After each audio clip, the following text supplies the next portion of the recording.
The discrimination against the Asian American community is nothing new. Because I looked like the enemy, I was treated like the enemy. Due to World War II, there was a lot of hate and discrimination towards the Asian Americans. We were cursed at and spit on. We were told to go back to the country where we came from. And I said, well, this is where I came from. During the war, the Japanese were placed in internment camps. Why are we here? Why are we in this prison? The daily life in Manzanar was just like any other life, except we didn't have any freedom and we didn't have any privacy. The worst memory was that we were prisoners. Many years after the war had ended, the Asian community began having a positive impact on the U.S., Japanese culture being the most popular and influential to this date. The Japanese culture has developed a community of all different races and ages, with the making of many different anime and manga. This is not a bioweapon. Nobody made this virus in a laboratory. This is a product of nature. The virus combined from two different species to create a virus that is now infecting humans. It recombined, and then it probably spread in humans for a while. We don't know how long. It could have been months, could have been decades. And then finally, just that one little mutation that occurred that allowed it to spread more rapidly. That can't happen. It's not going to happen. Not as long as I'm president. It comes from China. The pandemic is one of the main reasons as to why there was a sudden spike in hate crimes against the Asian Americans. The spike started when the origin of the coronavirus was traced back to China. Former President Donald Trump only made it worse by publicly calling it the Chinese virus and the Kung flu. Why do you keep calling this the Chinese virus? Ethnicity does not cause the virus. Why do you keep using this? A lot of people say it's racist. It's not racist at all, no, not at all. It comes from China.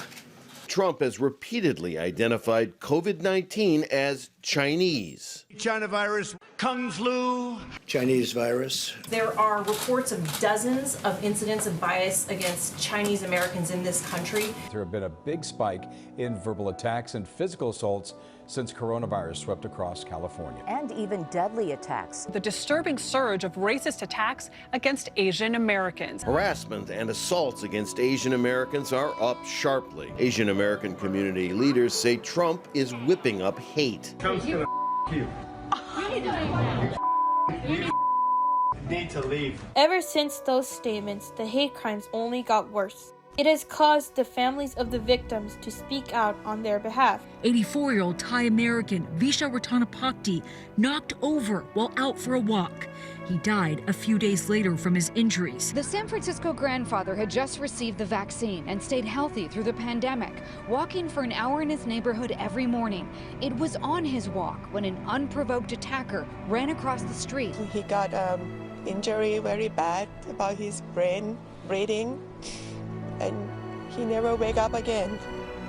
I never see him again. Since the pandemic began, Asian American hate incidents in California have risen dramatically, up 115% in LA County, up 150% in San Jose, and up a stunning 1,200% in Orange County. Asian American leaders say these attacks are a trend, not isolated incidents. Since the outbreak of COVID-19, we have seen an incredibly disturbing, skyrocketing increase in the number of hate crimes, racist attacks, and acts of discrimination against Chinese Americans and Asian Americans. The Asian American community has been faced with effectively two pandemics. The first is the COVID-19 pandemic, but the second pandemic that we have faced is also a virus. It's a virus of racism that we have faced. Because of the pandemic and rising hate crimes, the community that celebrates this culture have been standing with the Asian American community. The constant harassment has many content creators to speak out and defend the many victims. These creators have provided many organizations taking donations and signing petitions to help benefit the victims and their families. Many of them have provided different sources to donate and help, such as Hate is a Virus, Asian Americans Advancing Justice, and the trending hashtag Stop Asian Hate. As the pandemic continues, so does the attack on the Asian community. The hate and harassment towards Asian Americans may have happened in the past, but that doesn't justify spreading more hate in the present. Many hope that the hate crimes will stop or begin to go down once the pandemic is over.